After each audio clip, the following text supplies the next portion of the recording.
الله من الشيطان الرجيم. بسم الله الرحمن الرحيم.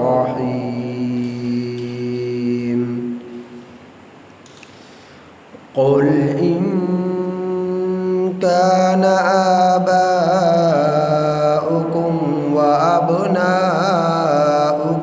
وإخوانكم وأزواجكم وعشيرتكم وأموال اقترفتموها وتجارة تخشون كسادها ومساكن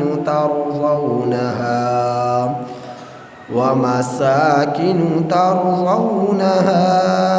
أحب إليكم من الله ورسوله وجهاد في سبيله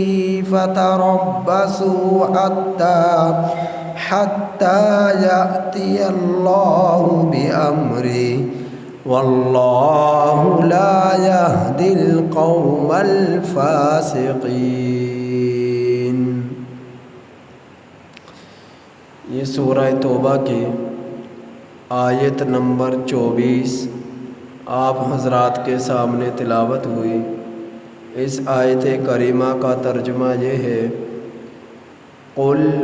آپ صلی اللہ علیہ وسلم کہہ دیجئے، ان کان آباؤکم، تمہارے باپ دادا، وابناؤکم، اور تمہارے بیٹے، واخوانکم، اور تمہارے بھائی، وازواجکم، اور تمہاری بیویاں، وعشیرتکم، اور تمہاری برادری،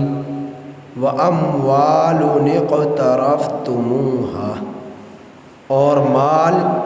جو تم نے مشقت کے ساتھ حاصل کیا، وتجارہ، اور تجارت، تخشون کسادها، جس کے ماند پڑنے سے تم ڈرتے ہو، ومساکن، اور تمہارے مکانات، رہنے کی جگہ، رہائش گاہیں، محلات، ترضونها، جنہیں تم پسند کرتے ہو، احب الیکم، زیادہ پسندیدہ ہیں تمہارے لیے، من اللہ، اللہ سے، ورسولہ، اور اللہ کے رسول سے، وجہاد فی سبیلہ، اور اللہ کے راستے میں جہاد کرنے سے، فتربصوا، سو تم انتظار کرو، حتی یأتی اللہ بامرہ، یہاں تک کہ آ جائے اللہ، یہاں تک کہ لے آئے اللہ اپنا حکم، واللہ لا یہدی القوم الفاسقین، اور اللہ تعالی فاسق لوگوں کو ہدایت نہیں دیتا. یہ آیت کریمہ اصل میں مکہ کے ان مسلمانوں کے بارے میں نازل ہوئی کہ جس وقت مکہ سے ہجرت کرنا فرض ہوئی تو بہت سارے مسلمان ہجرت کر کر مدینہ تشریف لائے، اور کچھ مکہ میں رہے باوجود مسلمان ہونے کے، لیکن چونکہ اللہ کی طرف سے یہ فریضہ تھا کہ لوگ مکہ سے ہجرت کر کر مدینہ آئیں، تو ان لوگوں نے اللہ کے حکم کو نہ مانا کہ ہجرت کرتے، اور خاندان کی محبت، آبا اجداد کی محبت، بیوی بچوں کی محبت، تجارت کی محبت، کوٹھی بنگلوں کی محبت، اس چیز نے انہیں روک دیا اور ہجرت نہ کی. تو ایسے لوگوں کے لیے اللہ کی طرف سے تنبیہ ہے اس آیت کریمہ میں اور عمومی اعتبار سے ہر اس شخص کے لیے ہے کہ جو باپ داداؤں کو سامنے رکھتے ہوئے، بیوی بچوں کی محبت کو سامنے رکھتے ہوئے، دنیا کی محبت کو سامنے رکھتے ہوئے اللہ کی محبت کو، نہ اللہ کے رسول صلی اللہ علیہ وسلم کی محبت کو ترجیح نہ دے، اور اللہ کے راستے میں جہاد نہ کرے، اور اللہ کے دین کے خاطر نہ نکلے، دین پر عمل صالحہ پر عمل نہ کرے، تو ایسے لوگوں کے لیے اللہ کی طرف سے تنبیہ ہے۔ ان آیات کریمہ میں آپ دیکھیے اللہ جل شانہ نبی کریم صلی اللہ علیہ وسلم کو خطاب فرما رہے ہیں کہ اے میرے پیغمبر، اے میرے نبی، آپ کہہ دیجئے ان کان آباؤکم، کہ تمہارے باپ دادا، و ابناؤکم، و ابناؤکم، اور تمہارے بیٹے، و اخوانکم، اور تمہارے بھائی، و ازواجکم، اور تمہاری بیویاں، و عشیرتکم، اور تمہاری برادری، و اموال اقترفتموہا، اور مال جو تم نے مشقت کے ساتھ حاصل کیا۔ اقتراف کہتے ہیں مشقت کے ساتھ مال کو لینا، اور اکتساب کہتے ہیں کہ عام بغیر مشقت کے مال کا مل جانا، بغیر محنت کے مال کا مل جانا۔ تو اقتراف کا لفظ آیا مشقت کے ساتھ مال کو حاصل کرنا۔ کیا آپ لوگ دیکھتے نہیں کتنے لوگ ہیں جو اپنی دکان پر 24 گھنٹے گزارنے کی کوشش کرتے ہیں مال کے خاطر کہ کہیں میرا مال کم نہ ہو جائے، تجارت کم نہ ہو جائے، رات بھر دکان کھولتے ہیں، دن بھر دکان کھلتی ہے۔ پھر بہت سارے لوگ ایسے ہوتے ہیں جو ہجرت کرتے ہیں مال کے لیے، یعنی مال کے لیے وطن چھوڑتے ہیں، کبھی برطانیہ جا رہے، کبھی یورپ جا رہے، امریکہ جا رہے، اور جو ہے دبئی جا رہے، اسی طرح پر مختلف ممالک کا وہ لوگ سفر کرتے ہیں تاکہ مال میں اضافہ ہو جائے، اور تجارت میں اضافہ ہو جائے، اور دنیا میں اضافہ ہو جائے، دنیا کی کمائی میں اضافہ ہو جائے۔ اب وہ مال کے خاطر بیوی بچوں کو چھوڑتے، خاندان کو چھوڑتے، برادری کو چھوڑتے، اور جو ہے باپ داداؤں کو چھوڑتے، پورے کے پورے محلے کنبے قبیلے کو چھوڑ کر دور کا سفر کر کر کسی اور وطن کی طرف وہ نکلتے ہیں کہ مال مل جائے، اگر نہ نکلیں تو مال میں کمی ہو جائے گی۔ تو یہ کتنی مشقت برداشت کرنی پڑتی ہے ایسے لوگوں کو، جبکہ مال ایسی چیز ہے کہ اللہ رب العزت نے اس کا وعدہ خود لیا ہے تمام انسانوں کے رزق کا، تمام انسانوں کے مال کا، تمام انسانوں کی دولت کا، کہ وَمَا مِن دَابَّةٍ فِي الْأَرْضِ إِلَّا عَلَى اللَّهِ رِزْقُهَا وَيَعْلَمُ مُسْتَقَرَّهَا وَمُسْتَوْدَعَهَا۔ اللہ رب العزت نے تمام انسانوں، جانوروں کے، کیڑے مکوڑے، حیوانات کے، سب کا رزق اللہ جل شانہ نے خود لیا ہے۔ اور پھر اللہ رب العزت دوسرے مقام پر رزق کے بارے میں فرما رہا ہے ان اللہ هو الرزاق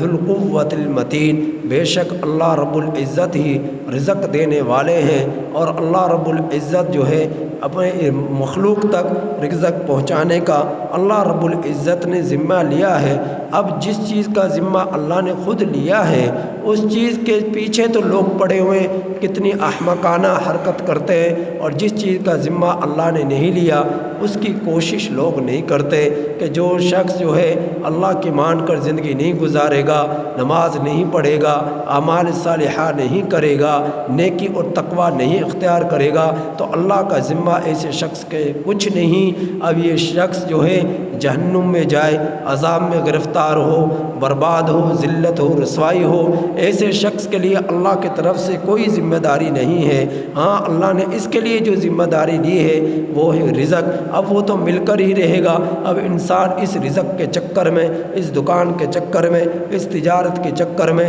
اپنے دین کو برباد کر بیٹھتا ہے، آخرت کو برباد کر بیٹھتا ہے، آخرت کو بھول جاتا ہے، اور یہ اس دنیا میں آنے کے مقصد کو بھول جاتا ہے کہ دنیا میں آنے کا میرا مقصد کیا ہے۔ اللہ نے تو اسے پیدا کیا تھا کہ وما خلقت الجن والانس الا لیعبدون، کہ تم نے صرف اور صرف میری عبادت کرنی ہے۔ لیکن اللہ کا یہ احسان ہوا، اس نے پیٹ کی ضروریات کے لیے بھی گنجائش پیدا کر دی، جسم کی ضروریات کے لیے گنجائش پیدا کر دی، رہنے سہنے کے انتظامات کی سہولیات کے لیے گنجائش پیدا کر دی۔ تم گھر بنا سکتے ہو، مکان بنا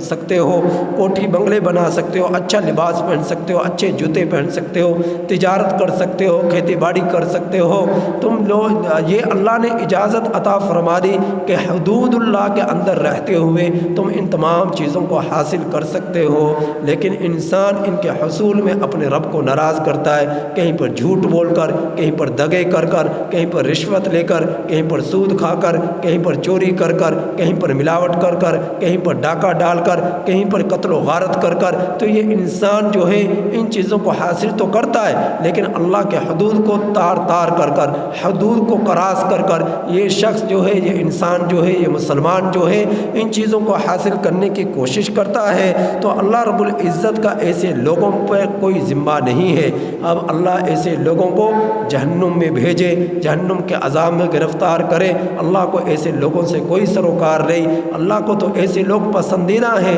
جو اللہ کے خاطر جئیں، اللہ کے خاطر مریں، اللہ کے لیے قربانی، اللہ کے لیے جو ہے جان کا نذرانہ، اللہ کے لیے جینا، اللہ کے لیے مرنا۔ ایسے لوگ اللہ کو پسندیدہ ہیں، محبوب ہیں۔ لیکن جو لوگ اللہ کے رسول کی محبت کے مقابلے میں اس خاندان کو ترجیح دیتے ہیں، بھائی بہن کو ترجیح دیتے ہیں، کنبے قبیلے کو ترجیح دیتے ہیں، دکانداری کو ترجیح دیتے ہیں، خاندان کو ترجیح دیتے ہیں اور تجارت کو ترجیح دیتے ہیں، تو ایسے لوگوں کے لیے اللہ کیا فرما رہا ہے کہ یہ کیوں دیتے ہیں کہ کہیں مال کم نہ ہو جائے، کہیں تجارت میں نفع کم نہ ہو جائے، کہ تجارت کا نفع ماند نہ پڑ جائے۔ اس خوف سے یہ ڈرتے رہتے، زندگی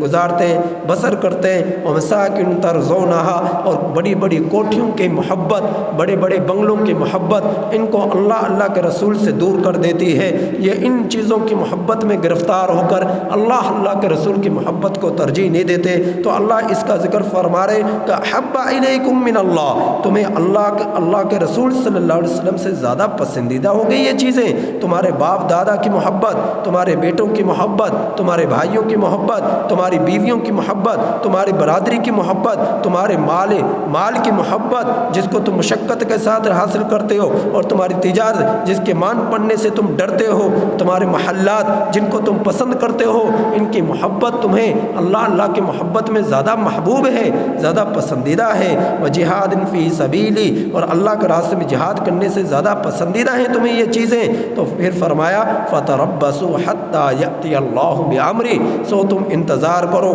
یہاں تک کہ اللہ اپنا حکم لے آئے۔ اللہ اپنا حکم لے آئے۔ اللہ کا حکم کیا آئے گا؟ تو اللہ نے اس سے کیا مراد ہے؟ مفسرین کے مختلف اقوال ہیں۔ ایک قول یہ ہے کہ اللہ اپنا حکم لے آیا غزوہ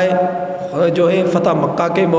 کی صورت میں، غزوہ حنین کی صورت میں، غزوہ تبوک کی صورت میں، غزوہ خیبر کی صورت میں، غزوہ خندق کی صورت میں، یہ اللہ اپنا حکم لے آیا۔ دوسری جو ہے اللہ کے حکم سے مراد، دوسرا قول مفسرین کا یہ ہے کہ اللہ کا عذاب، کہ اللہ اپنا عذاب لے آئے۔ تو یہ مختلف اقوال حکم کے بارے میں آئے ہیں، اور جو ہے سنن نسائی اور ابو داؤد شریف کے اندر یہ روایت بھی ہے کہ جس وقت تم لوگ دنیا کو اس قدر محبوب سمجھنا شروع کر دو کہ اپنی تجارت ہی میں لگے رہے، اور تم نے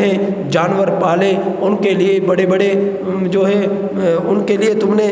بیڑے بنائے کہ جانوروں کو دودھ دھوئیں گے، ان کا خیال کریں گے، اس سے پیسے کمائیں گے، اور ان چیزوں میں رہے، اور اللہ کے حکم کو تم بھول گئے، تو تم پر اللہ ذلت مسلط کر دے گا، رسوائی مسلط کر دے گا۔ تو ذلت اور رسوائی یہ اللہ کا حکم تمہارے اوپر مسلط ہو جائے گا۔ تو اللہ رب العزت کیا فرما رہے؟ اللہ کی محبت میں، رسول کی محبت میں تمہیں دنیا کی کوئی چیز مرغوب نہ کر سکے، دنیا کی کوئی چیز تمہیں محبوب نہ ہو سکے۔ اللہ کی محبت میں ہر چیز کو زمین قدموں کے نیچے روند ڈالو۔ اللہ کے رسول کی محبت میں تمہیں کوئی چیز اچھی نہ لگے، تمہیں اللہ کے رسول کے خاطر جینا ہے، اللہ کے رسول کے خاطر مرنا ہے، اللہ کے رسول کے خاطر تمہارا چلنا پھرنا اوڑھنا بچھونا اللہ کے رسول کی محبت میں ہو۔ تو سب سے سے پہلا حکم جو ہوا فتح مکہ جو ہے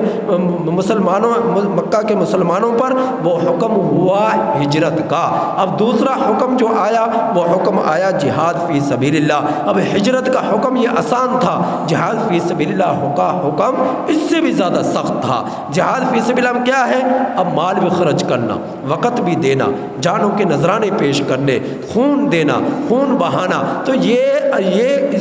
ہجرت کرنے سے زیادہ مشقت والا حکم تھا۔ اب یہ تو اللہ نے تمہیں ہجرت کرنے کا حکم دیا، اب اس سے بھی بڑھ کر جو تم پر حکم آ رہا ہے وہ جہاد فی سبیل اللہ کا آ رہا ہے۔ تو جو لوگ ہجرت کرنے کو پسند نہیں کرتے اور جہاد فی سبیل اللہ سے دور بھاگتے، ایسے لوگوں پر اللہ کا حکم عذاب کی صورت میں آئے گا، ذلت کی صورت میں آئے گا، رسوائی کی صورت میں آئے گا۔ جیسے فتح مکہ کے موقع پر بہت سارے لوگ ایسے تھے جو شرمندہ ہوئے، جو رسوا ہوئے، ذلیل ہوئے، تو ان کی شرمندگی انہیں ان کی گردنوں کو جھکائے ہوئے تھی کہ کاش کہ ہم جو ہے اللہ کے رسول صلی اللہ علیہ وسلم کی بات کو مان لیتے اور ہجرت کرتے اور مسلمان ہو جاتے، ایمان لے آتے۔ تو ان لوگوں پر ذلت اور مسلط آئی۔ تو جہاد فی سبیل اللہ ہر زمانے میں رہا ہے، جہاد فی سبیل اللہ ہر زمانے میں رہا ہے۔ تو جہاد فی سبیل اللہ کے بغیر جو ہے اللہ کا دین کی تکمیل پوری نہیں ہوتی۔ جس طرح نماز فرض ہے، روزے فرض ہیں، حج بیت اللہ زندگی میں ایک مرتبہ فرض ہے، اسی طرح جہاد ہر زمانے میں ہر وقت مستقل طور پر ایک اللہ کی طرف سے عائد کردہ فریضہ ہے، جو دنیا میں کسی نہ کسی کونے میں کسی نہ کسی جگہ پر مسلسل تسلسل کے ساتھ مسلمان کر رہے ہیں، سرحد اسلام کی حفاظت کرتے ہوئے، سرحد اسلام پر پہرا دیتے ہوئے، مختلف جو ہے مقامات پر مسلمان جہاد کر رہے ہیں۔ تو اللہ رب العزت فرما رہے ہیں واللہ لا یہدی القوم الفاسقین، جو اللہ کے رسول سے محبت نہیں کرتا اور دنیا کی محبت کو ترجیح دیتا ہے، ایسے لوگ فسق کی بنا پر اللہ رب العزت ایسے لوگوں کو ہدایت نہیں دیتا۔ یہ لوگ گناہ گار ہیں، یہ لوگ فاسق ہیں، ایسے فاسق لوگوں کو اللہ رب العزت ہدایت نہیں دیتا، جو دنیا ہی کو سب کچھ سمجھ لیتے اور آخرت کو ترجیح نہیں دیتے، آخرت کی فکر نہیں کرتے، اللہ کی محبت کو نہیں دیکھتے، نبی کی محبت کو نہیں دیکھتے، نبی کی قربانیوں کو نہیں دیکھتے۔ تو ایسے لوگ دنیا کی محبت میں جو پڑ گئے، دنیا کے جہل میں جو پڑ گئے، دنیا کے مال کے نشے میں جو پڑ گئے، ایسے لوگوں کو اللہ ہدایت نہیں دیتا۔ لہٰذا ہم میں سے ایک کو چاہیے ہم اپنی زندگیوں میں بدلاؤ لائیں۔ بدلاؤ کیسا؟ اللہ کے لیے جینا ہے، اللہ کے لیے مرنا ہے، اللہ کے لیے سب کچھ کرنا ہے، اللہ کے حکم کے خلاف کچھ نہیں کرنا، دین سے ہٹ کر کچھ نہیں کرنا، شریعت کے خلاف کچھ نہیں کرنا۔ یہ مختصر سی زندگی ہے 60-70 سالہ، اس میں اللہ کو منا کر چلے جائیں، اس حال میں موت آ جائے کہ اللہ ہم سے راضی ہو چکا ہو، یہ ہمارا کام ہونا چاہیے۔ تو دین کے خاطر سب کچھ قربان کر دینا چاہیے۔ جس رزق کی خاطر آج ہم لوگ پھر رہے ہیں، اس رزق کا ذمہ تو اللہ نے خود لیا ہے کہ ان اللہ هو الرزاق ذو القوة المتین، وہ قوت والا ہے، وہ تمہیں رزق دینے والا ہے۔ وما من دابۃ فی الارض الا علی اللہ، روئے زمین پر جتنے بھی چلنے پھرنے رینگنے والے جانور ہیں، حیوانات ہیں، جن میں انسان بھی حیوان ہے، انسان بھی جانور ہے، جانور کی یعنی چلنا پھرنا، سانس، عقل، شعور، اللہ نے جتنے انسان کو دیے جانوروں کو اتنی نہیں دی۔ تو جب اللہ جانوروں کو رزق دے رہا ہے، انسانوں کو بھی رزق دے گا، اللہ اسے ان کی ضروریات کو بھی پورا کرے گا۔ تو جب اللہ خود ہی ساری چیزوں کا ذمہ لے رہا ہے تو ہم ان چیزوں کے حصول میں اس قدر دیوانے کیوں ہو جاتے ہیں کہ ہم بھول جاتے ہیں آخرت کو، بھول جاتے ہیں ہم حلال اور حرام کی تمیز کو، بھول جاتے ہیں ہم موت کو۔ تو اس قدر ہم اس کے نشے میں کیوں پڑتے ہیں؟ تو اللہ نے اس کا ذمہ لیا، لہٰذا یہ تو مل کر ہی رہے گی، یہ تو ذلیل ہو کر تمہارے اوپر تمہارے قدموں میں آ کر گرے گی۔ تمہیں جو اللہ نے حکم دیا تم اس کی فکر کرو، اور وہ حکم کیا ہے کہ دنیا کے اندر تم اس طرح زندگی گزارو کہ شریعت کے خلاف تمہارا کوئی قدم نہ چلے، نہ اٹھے، شریعت کے خلاف تم کوئی عمل نہ کرو، شریعت کے خلاف تمہارا کردار نہ ہو، تمہارے گفتار نہ ہو، تمہارے اعمال نہ ہو، جو کچھ ہو تمہارے شریعت کے موافق ہو، نبی کی سنت کے مطابق ہو، صحابہ کا طرز زندگی کے مطابق ہو۔ تو اس طرح تمہاری زندگی ہو۔ اگر تم نے ایسے ہی زندگی بنا لی اور اس طرح تم زندگی گزار کر چلے گئے، تمہارے اللہ دنیا بھی بنا دے گا اور آخرت کو بھی سنوار دے گا۔ اللہ تعالیٰ سے دعا ہے کہ اللہ تعالیٰ ہمیں اس آیت کریمہ کی کامل سمجھ نصیب فرمائے اور آخرت کے فکر نصیب فرمائے۔